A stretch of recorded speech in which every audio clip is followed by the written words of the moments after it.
Here to invest not only your time but your minds, knowledge and feedback on what we're all struggling. And as the professor before me spoke, said that we are in struggles, and life is going to be like that until we die.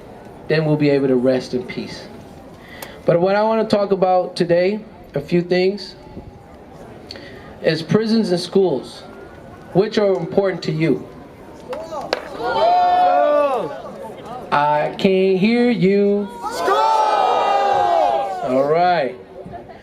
What would you like to see in the future for you or our next generation? To witness more successful people graduating, receiving degrees, or simply being locked up, who are becoming mentally ill from incarceration, and this country being in more debt than ever? Okay. Educate the masses. Yes, we want education, not incarceration, right? All right, so real quick, how much money is going to prisons and schools? According to California Common Sense Research Group, states that California is spending 1,370% more on prisons today compared to 1980. Boo! Boo! California spends $592 million on corrections in 1980. That spending has jumped to $9.2 billion in 2011. And so salaries for faculties in schools have decreased 13%. At the same time, prison guard salaries have reached a record high, and the average salary is somewhere anywhere to $100,000 if not more for a correctional officer. A professor who teaches just a basic lecture class receives about $45,000, $46,000 a year. Boo! So professors are making less than correctional officers. And so we're seeing that our schools and prisons are in competition with each other. And many schools are being shut down right now. And many prisons are being built. And so we're getting frustrated when we see that. And that's why a lot of our classes are being cut down. A lot of people who want to get a degree, it takes them longer, because either the class is not being offered or the class is just simply just overcrowded. And so that takes many of you guys even longer to graduate and transfer. So that's something just to think about, right? And those are some of the demands that we want. Also, if we can help out our prison system, it will be through education. By educating our people, they will have access to education. It would definitely prevent people being incarcerated. And as we want to look at society, which way is it heading? It's spending more money on keeping prison systems going instead of educating our citizens. And today, more youth are spending time locked up instead of being in front of a desk.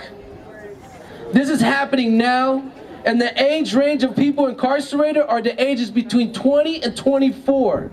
That is a common age for a person to be in college, not in prison. And so our valuable tax dollars are being spent on this prison system. And it's also putting this country in our state in more debt.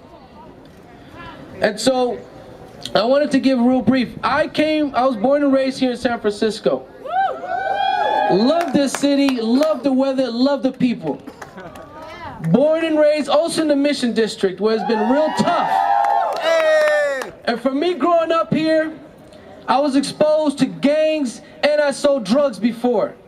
Because I didn't have no other way of this being taught to me as a young age and being influenced of the people in my environment. As they say, you are a product of your environment, and that's what I was. And our environments and our neighborhoods here in San Francisco and all across the nation globe, it's not positive. Nope. There's no hope. Nope. And people keep imprisoning us. And so I began to get into this lifestyle. And it wasn't until I first came to City College, I began to turn my life around. This school helped me. This school educated me. And I love the professors for that. And so I love coming to school now, because I always say a person who is not educated, they're in a state of ignorance. And through education, you'll be able to expand and open your mind and understand that education is power and it's knowledge. And so that's why these politicians are afraid of that. They don't want us to be educated because then we'll be occupying their damn offices and also going up in their damn offices and taking their damn positions. While they're taking their nice, beautiful trips and flights with our money. So we want to take our money back in control. So that's why I want to rally up here, get the energy flowing, and continue to fight for a good cause. But understand what you're fighting for. Understand that and educate yourself through that. Read those reports. Read what's going on with the accreditation. Don't go by what I'm telling you or what they're all telling you. You need to read it for yourself and educate yourself. So when you go to in front of these people next week, you know what the hell you're talking about. You know what I'm saying? So I want to say that. And the end, next week, we have a Black History Month event. I hope to see all you guys come through at the Diego Revere Theater from 2 to 5.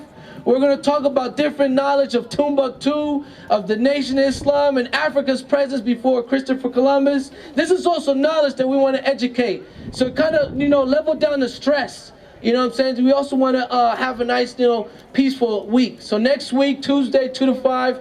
But on that note, I don't want to end it on a nice, soft note. Just want to rally you guys up, energize you guys yourself. What do we want? Education! And we want it now. Let's do that.